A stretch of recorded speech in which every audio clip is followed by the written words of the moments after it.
بسم اللہ الرحمن الرحیم۔ السلام علیکم۔ قارون حضرت موسیٰ علیہ السلام کے چچا یسر کا بیٹا تھا۔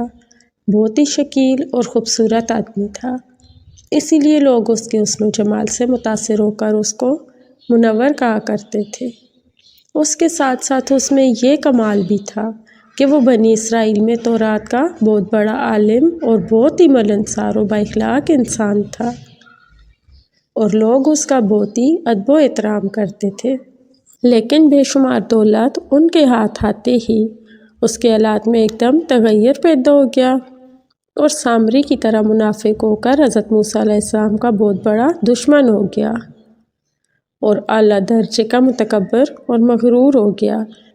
جب زکوٰۃ کا حکم نازل ہوا تو اس نے حضرت موسیٰ علیہ السلام کے روبرو یہ عہد کیا کہ وہ اپنے تمام مالوں میں سے 1000واں حصہ زکوٰۃ نکالے گا، مگر جب اس نے مالوں کا حساب لگایا تو ایک بہت بڑی زکوٰۃ نکلی۔ یہ دیکھ کر اس پر ایک دم حرص و بخل کا بھوت سوار ہو گیا، اور وہ نہ صرف زکوٰۃ کا منکر ہو گیا بلکہ عام طور پر بنی اسرائیل کو بہکانے لگا کہ حضرت موسیٰ علیہ السلام اس بہانے تمہارے مالوں کو لے لینا چاہتے ہیں، یہاں تک کہ حضرت موسیٰ علیہ السلام سے لوگوں کو برگشتہ کرنے کے لیے اس خبیث نے یہ گندی اور گھناؤنی چال چلی کہ ایک عورت کو بہت زیادہ مال و دولت دے کر آمادہ کر لیا کہ وہ آپ پر بدکاری کا الزام لگائے۔ چنانچہ عین اس وقت جب کہ حضرت موسیٰ علیہ السلام وعظ فرما رہے تھے، قارون نے آپ کو ٹوکا کہ فلاں عورت سے آپ نے بدکاری کی ہے۔ حضرت موسیٰ علیہ السلام نے فرمایا کہ اس عورت کو میرے سامنے لاؤ۔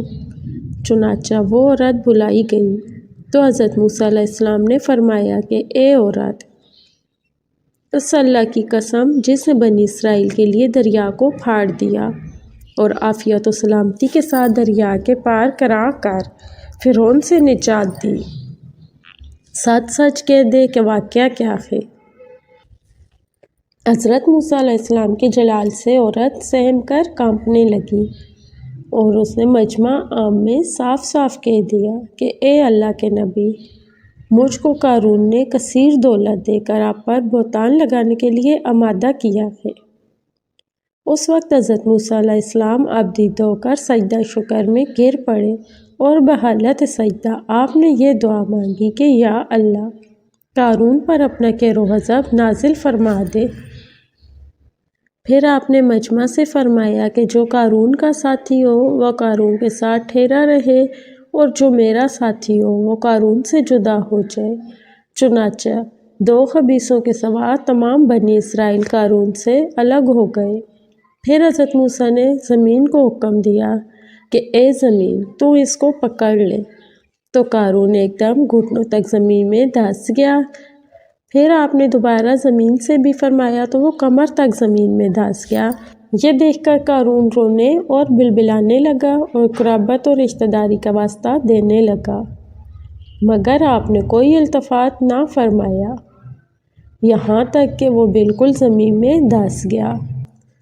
2 منحوس آدمی جو قارون کے ساتھی ہوئے تھے لوگوں سے کہنے لگے کہ حضرت موسیٰ علیہ السلام نے قارون کو اس لیے دھنسا دیا ہے کہ تاکہ قارون کے مکان اور اس کے خزانوں پر خود قبضہ کر لے۔ آپ نے اللہ تعالیٰ سے دعا مانگی کہ قارون کا مکان اور خزانہ بھی زمین میں دھنس جائے۔ چنانچہ قارون کا مکان جو سونے کا تھا، اس کا سارا خزانہ سبھی زمین میں دھنس گئے۔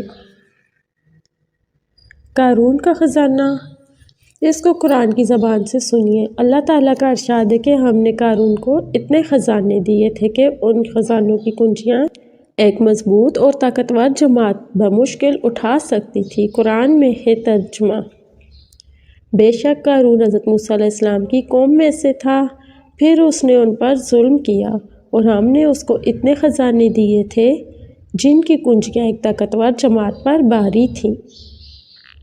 حضرت موسیٰ علیہ السلام کی نصیحت۔ حضرت موسیٰ علیہ السلام نے قارون کو جو نصیحت فرمائی وہ یہ ہے کہ جس کو قرآن مجید نے بیان فرمایا ہے اسی خیر خواہی والی نصیحت کو سن کر قارون حضرت موسیٰ علیہ السلام کا دشمن ہو گیا۔ غور کیجئے کہ کتنی مخلصانہ نصیحت ہے جو حضرت موسیٰ علیہ السلام کے ساتھ ساتھ ساری قوم قارون کو سناتی رہی۔